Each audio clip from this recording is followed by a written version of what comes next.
Hey guys, it's that Dividend guy, and today I wanted to cover one of my favorite companies, one of my favorite stocks, that being the Coca-Cola company. Kind of give my background with this company as well as some parallels that it has with dividend growth investing and why I think it is one of the best companies and one of the most stable, iconic brands in the entire world. So, jumping right into it, guys, with my personal love for Coca Cola, my mom drinks Coca Cola. It's one of those brands that I grew up with. I drink it, I buy it every time I go to the grocery store. And when I drink it, I just feel happy, right? That's the thing is Coca Cola equals happiness. That's their whole brand. Um, and I love it so much, guys. I've even started buying, like, I have a Coca-Cola fridge. I have the Coca-Cola bear. I have a bunch of Coke memorabilia. When we go to, like, secondhand thrift stores, that's what I look for is, like, Coca-Cola bottles or glasses.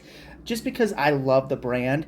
And I think it's cool to have, It's something that, like, when you love something, when you're a fan of something, like when you're a sports fanatic and say you love, I live in Iowa, so like say you love the Green Bay Packers or say you love the Minnesota Timberwolves or the Chicago Bulls, like a team that's around, um, and you buy that and you wear like a Michael Jordan jersey, like you're a fan, right? You wanna support that brand, you wanna support that player, and you wanna support that company, right? That's what I'm doing. I love Coca Cola. I think it's the best tasting soft drink in the entire world, and a lot of people agree with me. So I have a very close relationship with this brand, and that is one of the things that Warren Buffett and like Bill Ackman, there's Guy Spear, there's a lot of investors that really do uh, agree that if you love a company, if you love a product, Peter Lynch says this too. If you love a product, you should own it, right?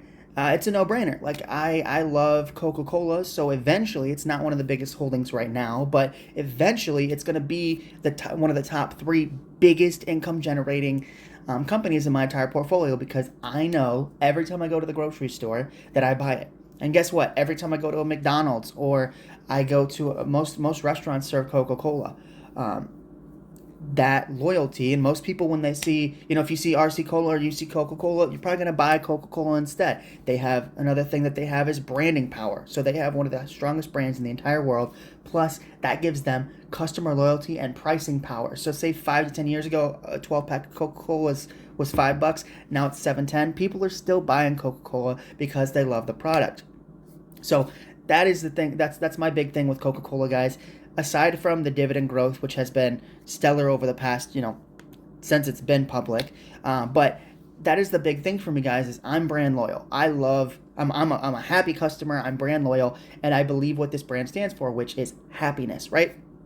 Like I said, I've even started, collecting stuff, going to thrift stores and looking for it because I can find. I have like Coca-Cola cups. I've got a Coca-Cola fridge. Like I love this brand, and I kind of want to show that off. It's cool. It's something that I can support. And now being a shareholder of it, every time the real reason why I wanted to own it is because I had seen where all the places where Coca-Cola was sold, and I buy it myself. And I thought, if I'm buying this product every time I go to the grocery store, I might as well pay myself. And that's really what it's about for me. Um, is every time that I buy a Coca-Cola, I pay myself, right? So I generate revenue for that company, and that company pays me a dividend right now, 46 cents. So every time I buy a Coca-Cola, a bin of Coca-Cola, or a case Coca-Cola, or anything Coca-Cola related, I'm adding to the profitability of that company and paying myself in the long term, right? And you can do this with anything, right? Let's say you use Colgate toothpaste. Well, that's a public company. Say you use, I don't know, like, um, say you use like Head and Shoulders, or you use Aussie, um, like shampoo or conditioner. That's Procter and Gamble. So that's one of the things that I did when I started out when I was investing was I looked for companies. Like I'm eating Oreos right now. That's Mondelez, right? I don't own Mondelez, but I could.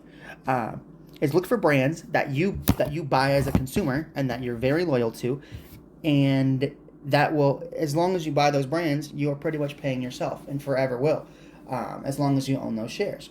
So that's part of it too, guys. Is I love the brand, I love what it stands for, love the product. I don't leave the grocery store without it, and I wanted to benefit off of myself buying it. But then, of course, it's not just about me. It's about the restaurants, about the other people, all the millions of people, or billions probably, that buy Coca-Cola. And so, another thing that I wanted to talk about was how to start out.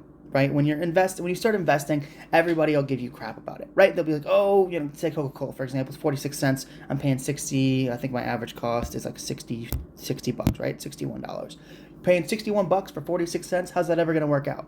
It's a waste of your time. Well, when Coca-Cola first started, when Coca-Cola was first established, the first year they sold 14 servings or cans, whatever you want to say, of the product. They didn't sell anything, right? And they could have just quit. And a lot of people do with dividend investing. When you first start something out, when you first coming out with a product, or even say when you first starting dividend investing, right? My dad told me I wasn't going to make any money off of this. My dad told me it was a waste of my time, that I was never going to be profitable, that I'd lose all my money in the stock market. My friends' parents were like, I know, everybody knows somebody who's lost money in stocks, right? So everybody knows you're going to lose all your money in the stock market, right? My girlfriend at the time told me that. My mom was nervous about it. My stepdad was eerie about it.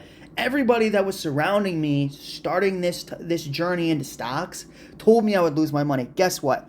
When Coca-Cola first started, everybody thought they were going to be a massive flop. And for a while they were. But now they are the single most sold beverage in the world. They together, collectively with all their products, they are the best-selling beverage company in the entire world, right? Which is insane. So that tells you when you start out, right, you might make 46 cents, you might sell 14 units of a product. And you might feel like a failure because you didn't make $1 billion or say $1 million in your first year. Just like with dividend investing, I might have made 10, 20 bucks my first year. Now I made over $2,000. Now Coca-Cola is the single biggest beverage company in the world, right? So it's like, when everybody's telling you to quit, when everybody tells you that there's no point in doing something or you're going to fail, just keep doing it, right? Keep making those moves, keep putting that money in, keep buying that product, keep making that product, keep advertising. If you really believe in something, guys, the best thing is to keep doing it. Even when people tell you that you're dumb, crazy, whatever, you're going to lose your money. Because here's the sad thing, guys. I have 50,000. Right now, I'm 27, right? Turning 28 this year. Almost going to be hitting my 30s. Almost a friend's. I'm pretty much a friend's cast member at this point. But I'm 27 years old, right? I've been investing for almost 4 years, so I started at 23. Which I wish I would have started at 18. Because, my God, I had so much free cash. I spent it on stupid crap like going to Parlor City after school or spent it on video games, whatever. Toys, or going out with friends or doing stupid crap with my money. That was less beneficial than what this has become to me, right? So that's a life lesson in itself. But I started doing this. Everybody in my life, besides a couple of friends and I think my mom at the time, told me, go for it. You'll figure it out along the way. You might lose some money, but we'll figure it out. And so Coca-Cola was one of the first companies, well, actually the first company that I ever owned. Of course, I bought and sold a little bit. I did charting. I did all the stupid stuff everybody does when they're figuring out investing. And then I figured out dividends.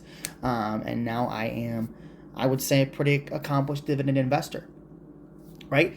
And that 46 cents has now turned into like $200 a month, which isn't a huge amount, but eventually it'll be $1,000 a month, right? And that's the difference. Is like I used this company. I did research on Coca-Cola, figured out, they started out with nothing. They started out as a laughable business essentially, and they have become the single biggest success story in the beverage market, right? And that's how I think dividend investing is. I think that's the parallel. Is a lot of these companies, Apple, Microsoft, anything, started out, they could have failed, they could have quit, they could have been nothing. When you start dividend investing, people are going to beat it into you that it's not worth it, that you're wasting your time. And honestly, to all those people, I say fuck you, right? Sorry for the language, but if I would have listened to my dad about dividend investing, I would have stopped, right? I would have just quit before it even mattered, before it was even benefiting me. And I feel like that's what a lot of people do when they don't see, 50% returns in a month, they just quit. And guys, the thing is, if you do this long term, if you stay with something, it doesn't have to be investing. I know that's a good parallel between myself and Coca-Cola, but whatever you want to do, whether you want to be the best basketball star, you better be out there shooting 3-point shots, practicing your layups, practicing your footwork, practicing your ball handling every day, right? If you want to be the best baseball pitcher, you got to pitch a baseball. You got to practice. You got to learn how to do a knuckleball, how to do a fastball, how to throw faster, how to psych the player out, how to get him to jump off the plate, to learn the spacing between the best possible pitch so that when they swing they miss, that kind of thing. You have to learn the mechanics of the game, right? You have to learn how to shoot. You have to learn the best, most accurate way to release the ball. If you're playing basketball, you have to learn exactly what made Michael Jordan tick and how to, quote unquote, he said the best thing to do is foul but not get caught, right? So that's the thing. You have to learn the fundamentals of any game. You have to learn, you have to read about it, you have to do it yourself, because anybody can say, oh yeah, you can make $1 million in the stock market, but if they don't have any money themselves in the market, you shouldn't listen to them, right? And so if you have a coach that can't shoot a 3-point shot, why are they coaching you, right? You got to find somebody, you got to find like a mentor, somebody that's passionate about the same thing you are, and walk alongside them. If they have something to teach you, if they have more experience, learn from their mistakes. One of the things Buffett said, and Charlie Munger agreed with him as well, it's best to learn through other people's mistakes instead of making them yourself, right? Which means if I'm learning how to make a 3-point shot, it's best to study people like Steve Nash, or I think Ray Allen was one of the best, Steph Curry now, right? So study the people who do what you want to do the best and mirror them. I'm reading a book called The Education of a Value Investor by Guy Spear, and a lot of what he's learned and what he's done is he's copied Monish Pabrai. He's copied Warren Buffett, or he's mirrored them.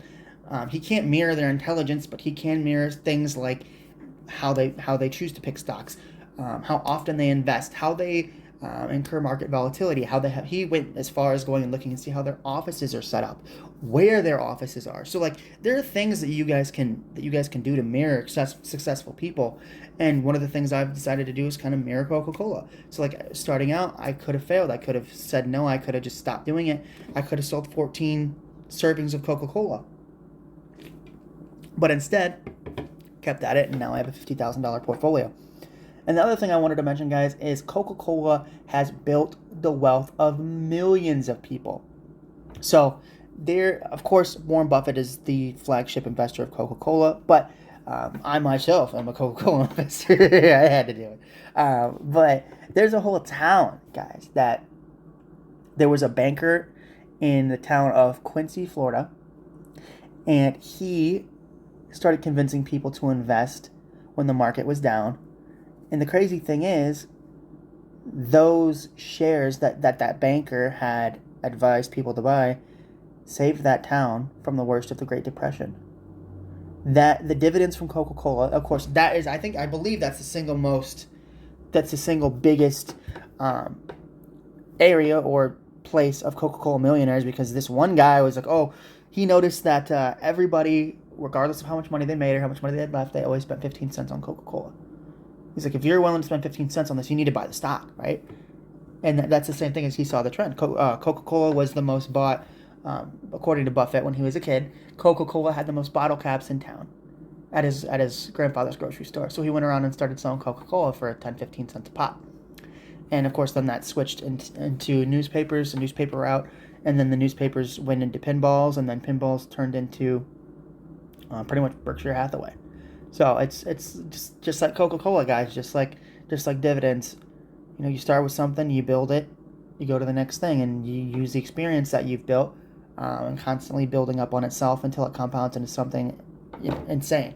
So that's why I love Coca-Cola stock, guys. It's honestly Buffett as well, but Coca-Cola stock is one of those companies that is a case study of how to become successful in pretty much anything.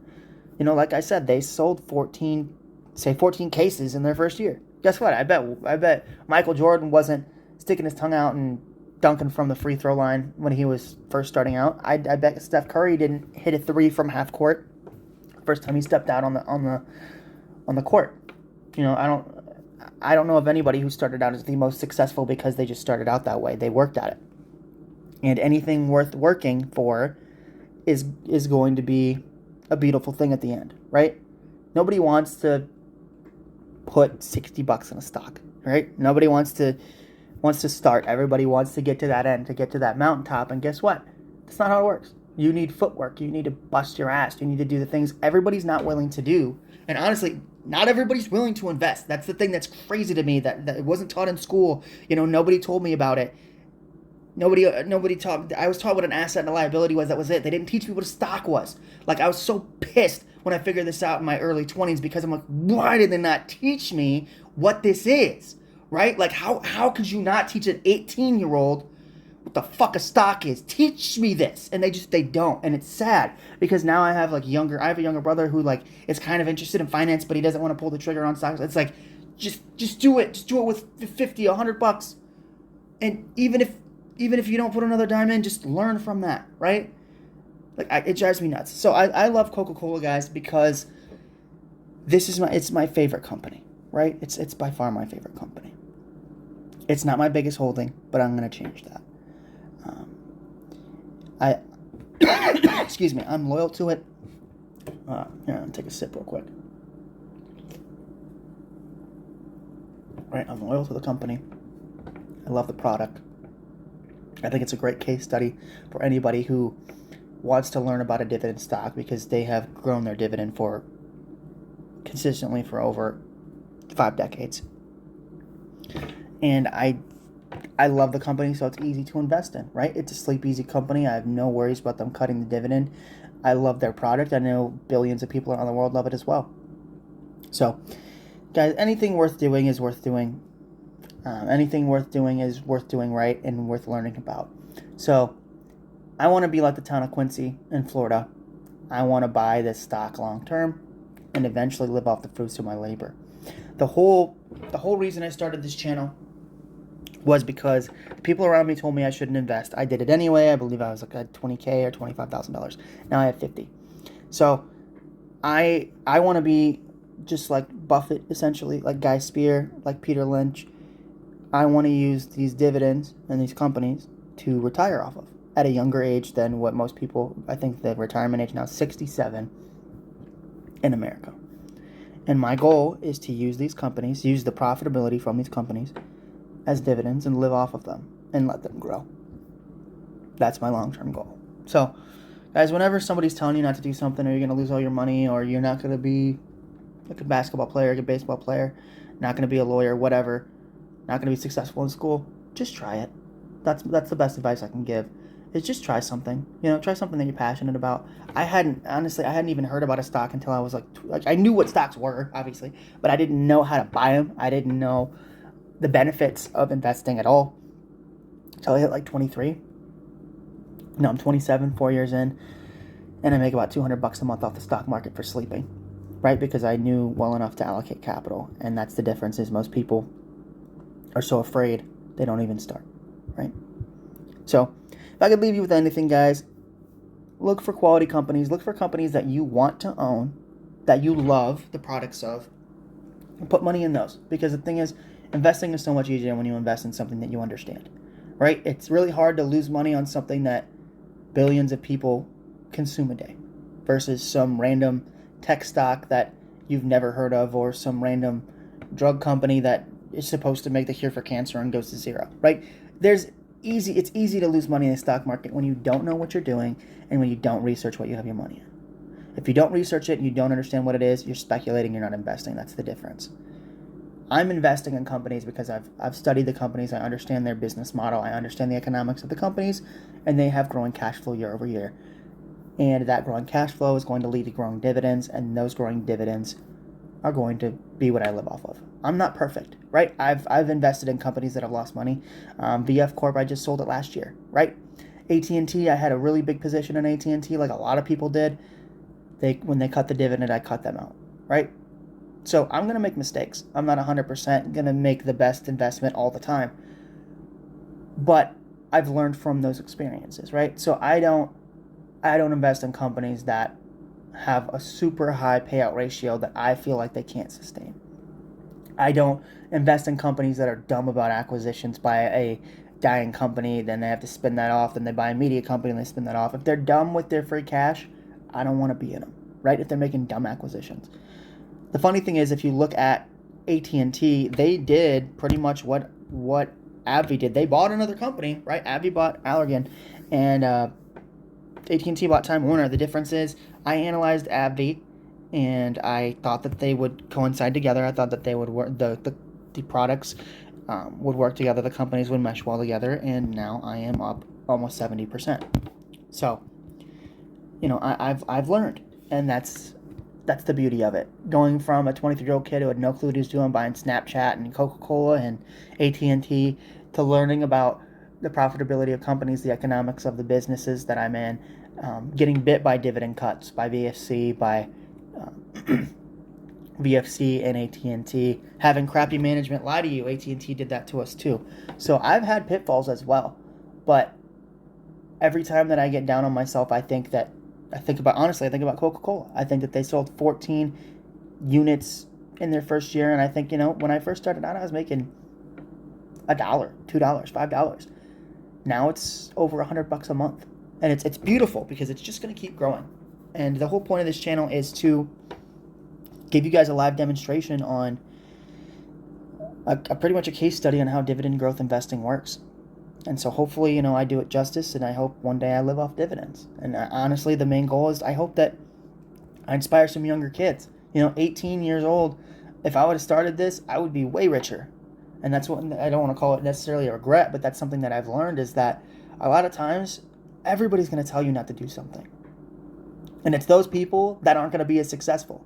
Like, I'm sorry, but my dad doesn't have cash flow like this every month. He doesn't have stuff working for him. Not that I know of. My friends' parents don't have dividend stocks paying them. They're not getting paid by Coca-Cola every quarter. That's what sets me apart, and that's what's going to make me successful, is doing those things that not everybody wants to do, and learning more about it as well. So, with that being said, guys, that's why I'm in Coca-Cola stock, because I believe in the company long term. It is one of my favorite companies. I love the company. I want to own it for the rest of my life, and those are the type of investments that I think are going to make me the most profitable investor possible, is buying what I understand, buying companies with growing cash flow, and holding it for life. This has been a compounder for a whole town. The town of Quincy lived through the Great Depression off of Coca-Cola's earnings and dividends. That's my story. That's what I want. The people of Quincy are a case study for me, and that's why I want to own this company. That's why I don't plan on selling this company. I just want to buy it at the right price. So, with that all being said, guys, my pick for the consumer staples sector is definitely Coca-Cola. I'm a huge fanboy, own merchandise of it, and I think it's going to be one of the best investments I ever make. So, let me know down in the comments below, guys, are you a Pepsi or Coca-Cola person? Myself, my family, we are Coca-Cola people, but I myself have talked about owning both because I think they're great businesses. With that being said, guys, sorry, I know it's a bit of a longer video, but I'm really passionate about Coca-Cola. So sorry, not sorry. But I will see you guys in the next video, okay? Remember to hit the subscribe button on my channel, That Dividend Guy, and I'll see you guys tomorrow with another video. Take care.